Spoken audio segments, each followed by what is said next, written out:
Hi, my name is Ross Teixeira, and in this video, I'll be giving an overview of topics about recursion, ask you some questions, and pose some programming challenges, all in the hope of preparing you to better answer questions related to recursion on a midterm. The general structure is this. We'll start out going over some of the foundations of recursive programming and why you might want to use it. And then we'll dive into actually solving some recursive algorithms and talk about what kinds of algorithms lend themselves nicely to recursive code. And then we'll talk about how to trace and visualize what recursive code is doing to better understand it. And then finally, we'll end with some questions about what happens when recursive programming goes wrong and things you should think about while writing recursive code. So let's start with foundations. The whole idea behind recursion, in a nutshell, sounds pretty simple. A function can call itself. Functions can call into the functions, so why can't a function call itself? But actually writing recursive code and wrapping your head around it can be very mind-boggling at first. It takes some appreciation of the beauty, I suppose, which just takes a lot of practice of working through recursive code, reading recursive code, and especially relating it to the concepts in math where recursion comes in very handy, which is mathematical induction. So a lot of times in mathematics, we can write proofs about numbers in a recursive way by, let's take the definition of a factorial. So the factorial of any number can be expressed as that number times the factorial of that number minus 1. So this is a natural way of expressing what a factorial is in a recursive or inductive fashion. So there's two parts to this. There's the recursive step, which says the factorial of any number is that number times factorial of that number minus 1. And then there's the base case, which says eventually you get down to some smallest number that you just define what the value is without needing any recursive proof for it. So we define factorial of 1 to be 1. We don't have any recursion in this statement. And then the recursive step takes care of the definition for all other numbers, at least all positive numbers. And then we end up with a recursive definition of factorial. So recursive algorithms in code often look a lot like mathematical inductive proofs. And this is where some of the beauty of recursion comes into play. So we often talk about recursive algorithms being very elegant and expressive. And this is often due to the fact that they look a lot like mathematical proofs. But at the same time, when you're writing recursive code, keep in mind that recursive code has a lot of overhead that the compiler has to insert into your code in order to make it work. So every time you make a function call, that is creating more memory inside the program to keep track of that new function call. So if you make a lot of those, that adds up over time. So we say that recursion is generally more expensive to implement. It costs more memory and more time to set up these extra function calls compared to iteration, simply using while or for loops to compute an algorithm. Iteration uses less extra memory and time often because it doesn't have to create these extra function calls. But at the same time, iteration can be a lot clunkier to solve certain algorithms where a recursive algorithm would look much nicer. And we'll talk about what types of algorithms lend themselves to recursion better in a bit. But first, let me pose some questions. So first, are there situations where iteration is the only way to solve a problem? So are there problems where you only can use iteration, where recursion does not work? And the answer is no. Any loop, any iterative loop can be replaced by a recursive function. All you have to do is take the loop variable and make that a parameter of your recursive function, and then bam, you have a loop iterated as a recursive function. Now, this is going to be very ugly and also consume a lot of extra memory because of all the extra function calls. So generally, you don't want to do this, but the fact is you can. So iteration can always be turned into recursion. And what about the other way, going back from recursion to iteration? So is that possible? Or are there some problems where you can only use iteration to solve them? And again, the answer is no. There are not problems where you can only use recursion to solve them. You can also always turn a recursive function into an iterative function using a data structure called a stack, which you'll learn about later. But essentially, the way a compiler implements recursive functions is using a data structure called a stack. And you can use stacks in iterative code as well. So by simply using a stack, you can turn a recursive function into an iterative function. And I say simply, but really it's not that simple. Often it's quite complex, but the general idea is that both recursion and iteration are interchangeable. So then, well, which should you prefer, using recursion or iteration? And generally, what you should aim for is use whichever one will lead you to the simplest, the more easily understood code, or the code that's going to be more efficient. So this is a trade-off. Recursion is often a trade-off between the simplicity and the efficiency of the code. And this is something you'll have to grapple with when you're solving problems. Now, one last thing you should be concerned about with recursive code is, in addition to the memory that gets created simply by making more function calls, if you create any other data structures, such as arrays, every recursive call is going to make a whole new array, which is going to cost a lot of space that can quickly add up if you have a lot of function calls. So just always keep space in mind when you're writing recursive code. All right, now let's talk about some recursive algorithms and how you might go about solving them. So we talked about the fact that recursion often looks similar to mathematical proofs. And this fact is often a hint as to what types of problems are more elegantly written as recursive functions. And one of the very common types we call divide and conquer problems.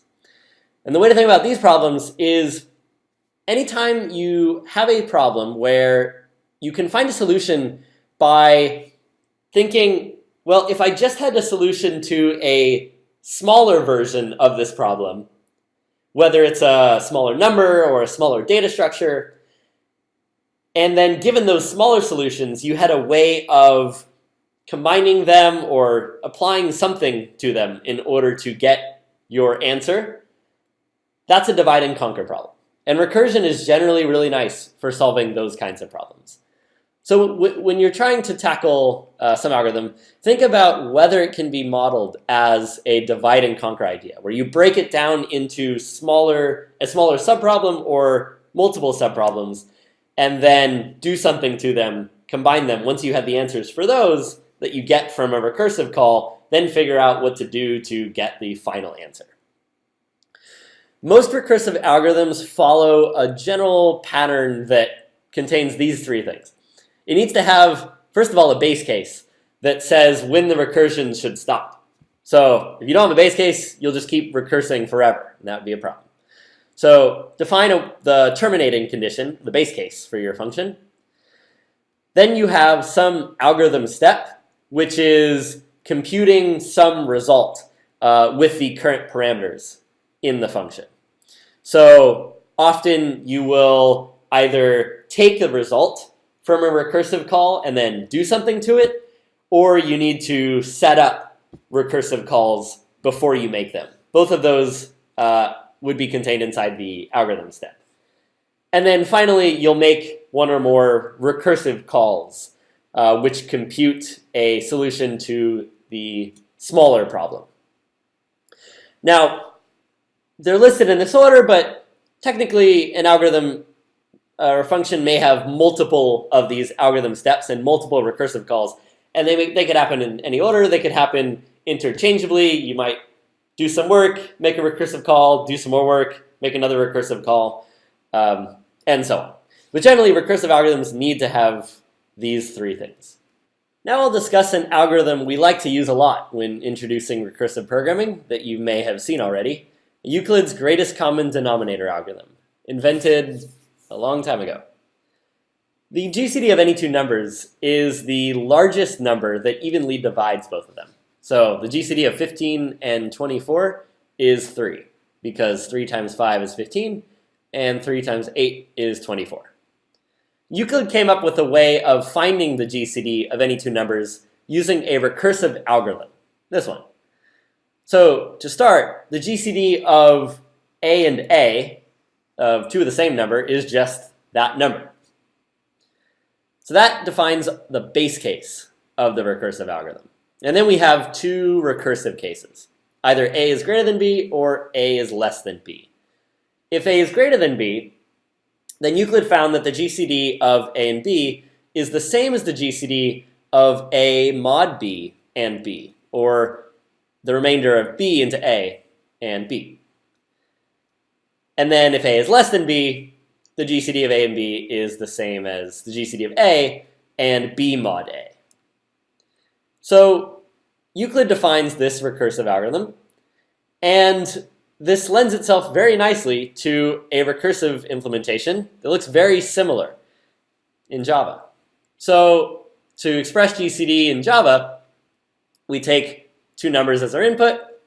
If A is equal to B, we just return that number. Then if A is greater than B, we return the GCD of A mod B and B, else return the GCD of A, B mod A. All right, now it's time for a challenge problem. So I'll give you some time to try and implement this function on your own.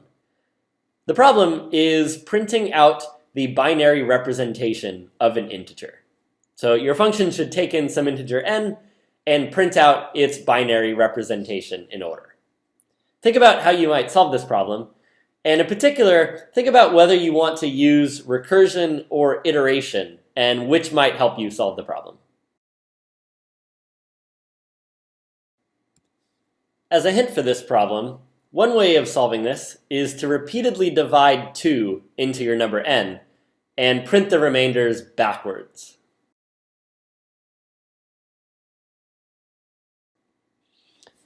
Okay, let's start talking about the solution to this one. So first, I mentioned that you should think about whether you want to solve this problem using iteration or recursion. So let's think about how you might write an iterative solution first. So if we take the hint and translate that into code, what we get is a function that looks like this, where we repeatedly print out n mod 2, which gives us some binary digit in our number, and then we continually divide n, setting n equal to n divided by 2, to get each successive binary digit in our number and print those out. So this looks like a very nice and clean iterative solution, but is this right? No. This gives us the backwards binary representation, right? Because we're starting at the smallest digit, the ones digit, and then we're printing out the larger digits going from left to right. But what we actually want is them from right to left. So this is not going to work. Now, one way we might solve this, you could say, is, well, we could create a string and pre-pen to it. So instead of printing out, which goes from left to right, we could keep pre-pending to a string, which would give us an answer from right to left. You can do this, but actually doing this and pre-pending to a string can be very inefficient. And so we'll say that the iterative solution is not the best way to solve this problem. So what's the issue that prevents this from being solved nicely with recursion efficiently? Well, we want a way of getting the largest binary digit of the number, because that's the digit that needs to go all the way on the left. But to get that digit, we first have to divide the number by 2. And if we keep dividing the number by 2 and we get to that digit, well, then we've lost information about the rest of the number. And we would need to go back and figure out what those other digits are.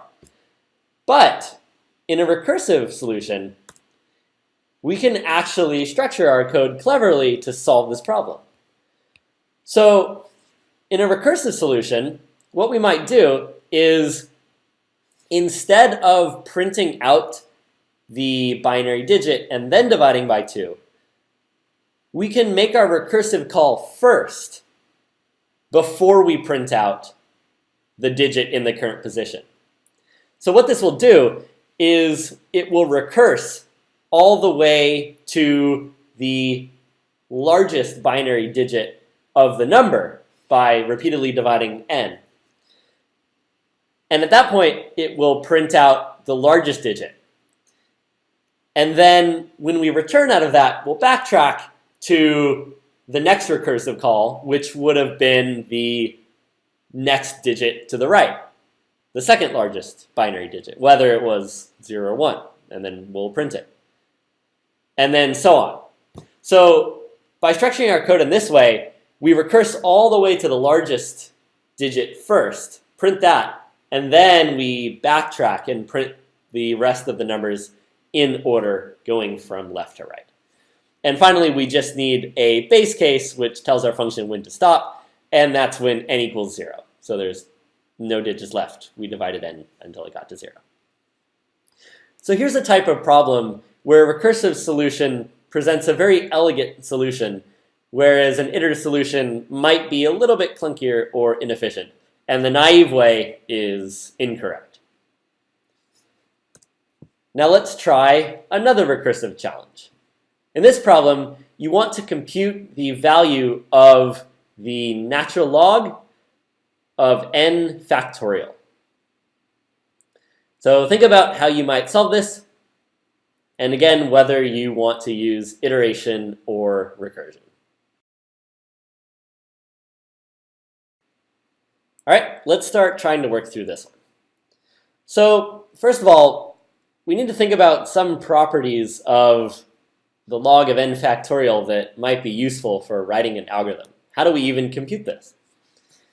So to start, we can use one of the properties of log that says if you take the log of two numbers that are multiplied together, that's equivalent to the sum of taking the log of each of the numbers individually.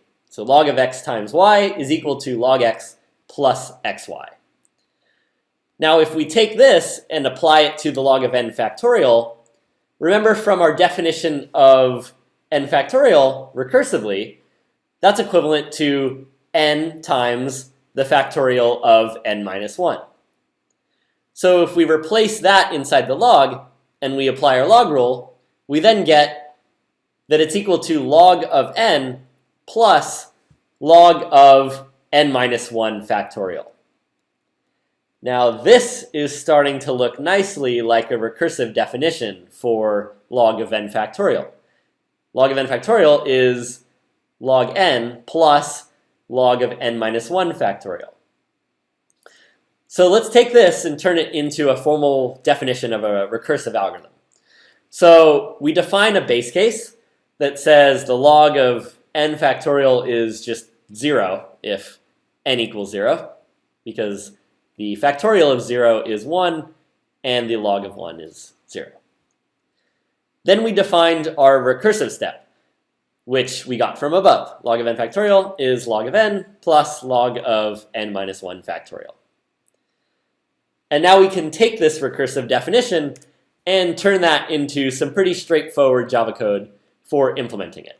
We take math.log of our number and we add that to a recursive call of our log factorial function with n minus 1. And our base case says if n equals 0, then we just return 0. Okay, now that you've had the chance to write some recursive algorithms of your own, let's talk about what to do when you're presented with a more complex recursive algorithm and you have to figure out what the heck it's doing. So we'll talk about tips for tracing and visualizing recursive code. So if you're presented with some recursive code and you're trying to figure out what it's doing, visuals are most often going to be your friend for this. I highly recommend writing some kind of chart or tree or drawing out the recursive calls so that you understand what's happening in each recursive call, what gets computed, and what recursive calls it's making. So essentially figuring out what is the algorithm step and what is the recursive call at each layer. The difficulty of doing this depends on how much of the algorithm and how many recursive calls are involved in each recursive call. So, for example, a function like GCD or log factorial isn't too involved because the function only contains one recursive call. So if you're doing the log factorial of 4, for example, you might draw out a little chart like this that says, okay, well, if I'm computing log factorial of 4, what I'm going to return is the log of 4 plus log factorial of 3. And that's a recursive call, so then we make another line for that recursive call. And so on, all the way down until we get to our base case. And that represents the bottom of this chart. And from there, we can work back up, figure out what gets returned from this, plug it into here, the next layer up, and then keep solving, plugging back in all the way to the top until you can find the final answer. So for log factorial, this may not be too involved.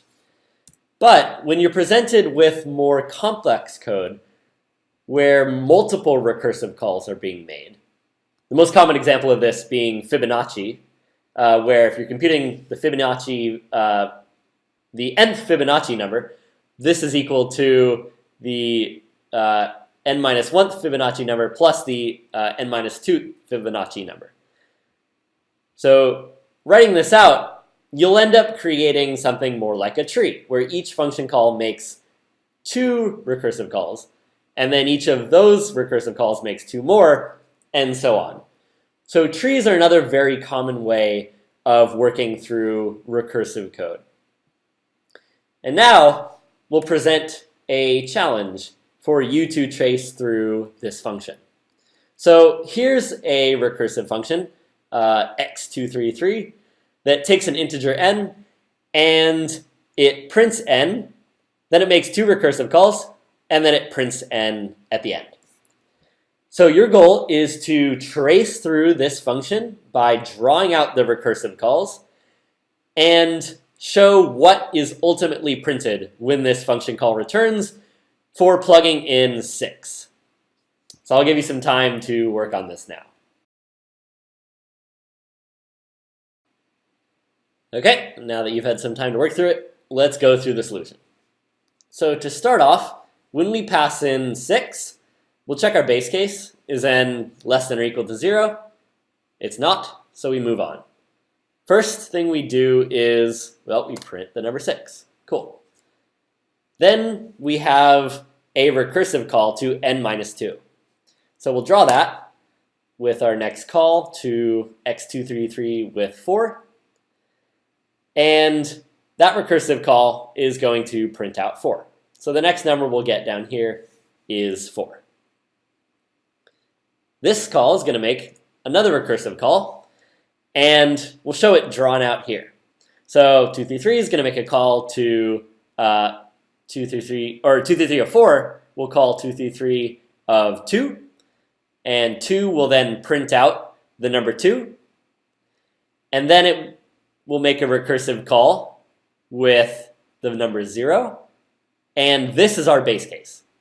So in this function call, we hit our base case, we return, and we don't print anything. And I'll mark not doing anything with an X here. So this recursive call does nothing. So we go back up to this call, and we're not done yet. We then have to make the second recursive call to n-3. So we do that. We pass in -1, and that again hits our base case. So we put an X. Nothing happens. Then we back out to this call, and finally we hit this second print statement, and we print 2 again. So far we have 6, 4, 2, 2. Then we're going to back out to the call with 4, and we'll make the second recursive call on the right and show that tree.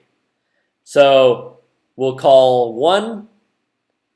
1 will print out the number 1, it will make 2 more recursive calls, but these both hit the base case, -1 and -2, so we don't do anything. And then we go back and we print 1 again. And then we exit out of that, we go back to this 4. Now we're done with this part of the tree, so we print 4 one more time, and we get this 4. And then finally, we do this whole thing on the right branch of 6, and it looks something like this. So we'll make a call with 3, so 3 gets printed. That call makes a call to 1, so 1 gets printed. We make more calls, but they hit the base case, so nothing happens. We go back out, we print another 1, we go back out here. We then make this recursive call. This is 0, so 0 is our base case, nothing happens. We go back, we print 3, and then we're done with this, so we go back to 6, and then we print 6. So this is the final solution of what gets printed out from this recursive call. Now I'll present one more challenge, which is, here's some code that computes some function, and your goal is to figure out what this function is doing. Okay, let's start talking about what this function is doing. So we'll start off by working through the values that we gave you to try tracing this function with, 225 and 311. So if we trace through these function calls, they look like this. Let's start with mystery of 2 and 25. So the first thing this function does is it checks whether 25 mod 2 is 0. It's not. 25 is an odd number. So we hit this case.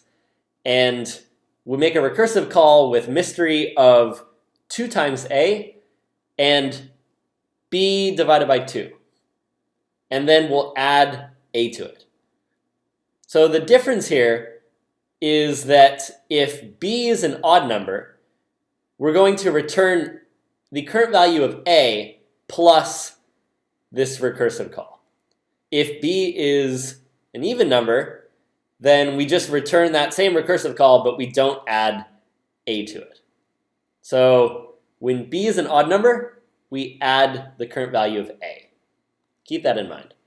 So going back to the tracing, because 25 is odd, we're going to make a recursive call to mystery of 4 and 12, and we'll add 2 to whatever that value is.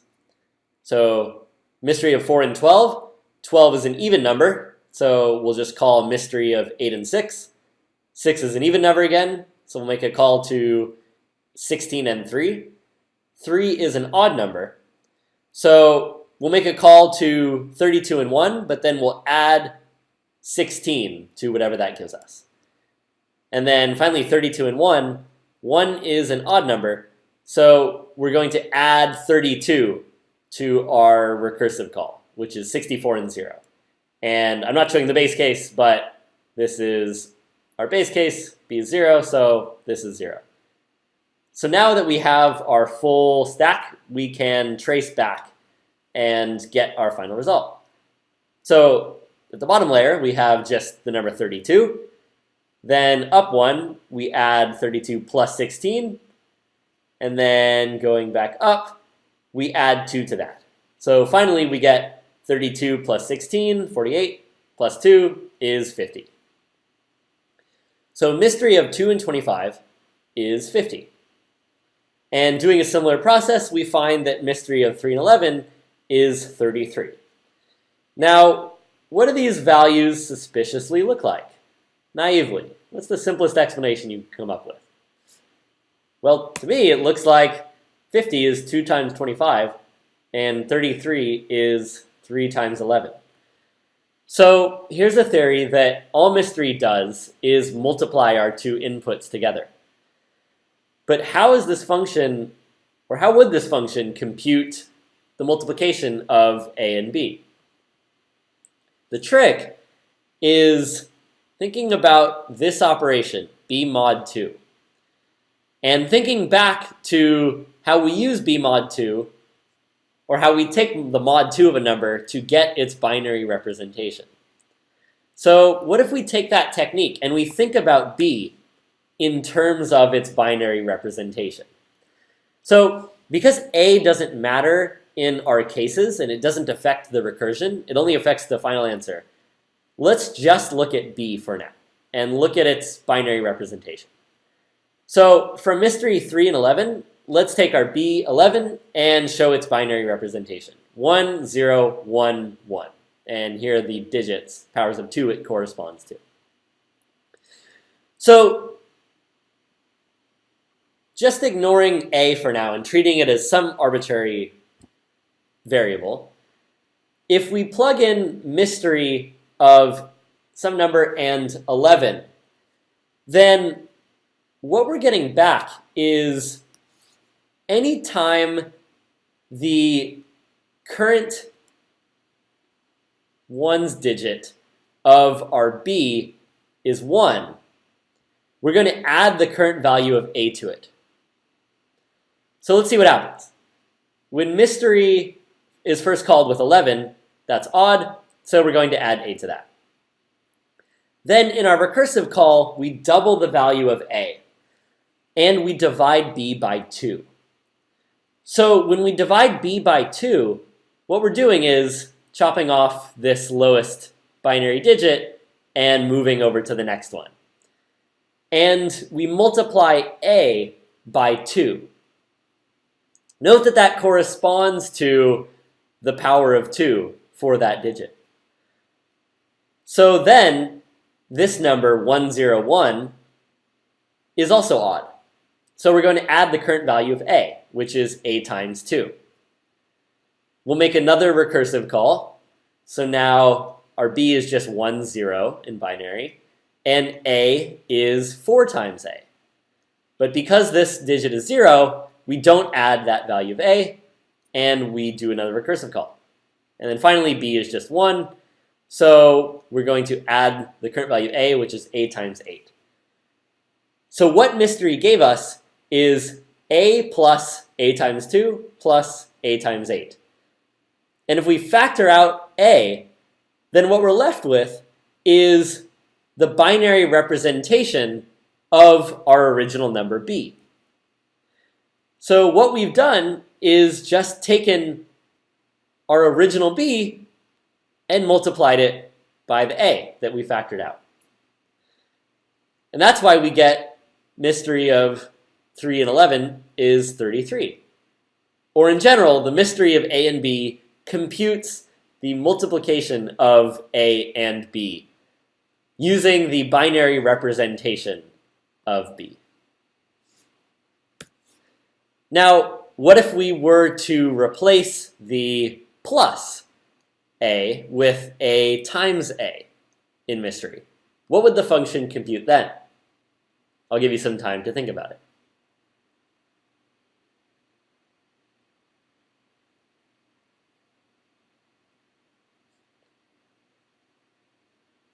Well, the answer is actually 0. Because of our base case, if we return 0, then no matter what, our answer is always going to give us back 0. 0 times anything else will be 0. Finally, let's pose some questions about what can go wrong when writing recursive code. Question number 1. What happens if you call factorial with a negative value of n? So previously I said that it computes the right answer for positive values of n and 0. But what if you pass in a negative number? What would the factorial function do? Take a sec to think about it.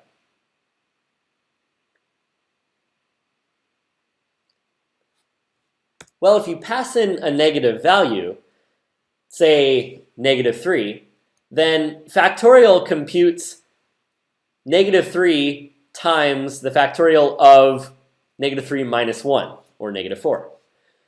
So if we keep subtracting 1 from our original value, then we're never going to hit our base case. This is going to keep getting smaller and smaller and smaller to infinity. And eventually, our recursive calls are going to run out of space and will crash with the Stack Overflow error. So our factorial function does not work for negative numbers, the function would just keep running forever until it crashes. Now, what if we call factorial with a large value? Let's say 35. So the number of recursive calls here is small. We're only making about 35 recursive calls. But will we get the right answer? Take a sec, think about it.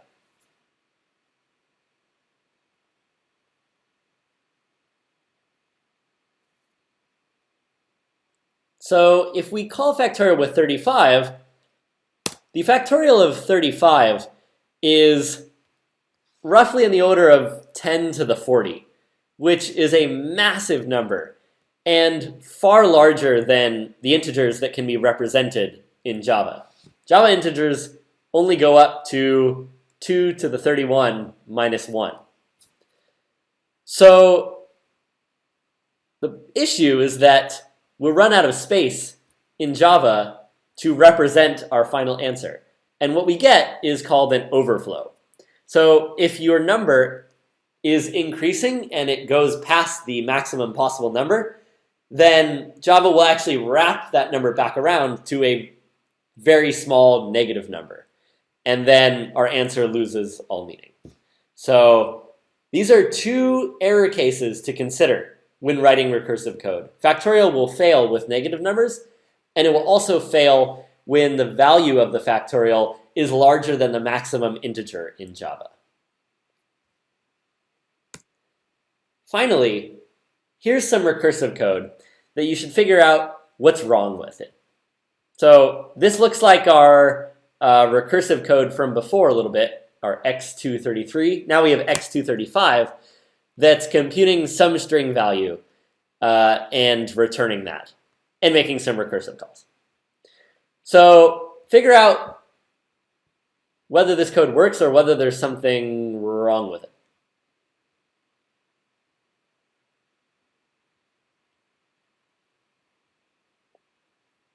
So the issue with this code is that our base case occurs before our recursive calls.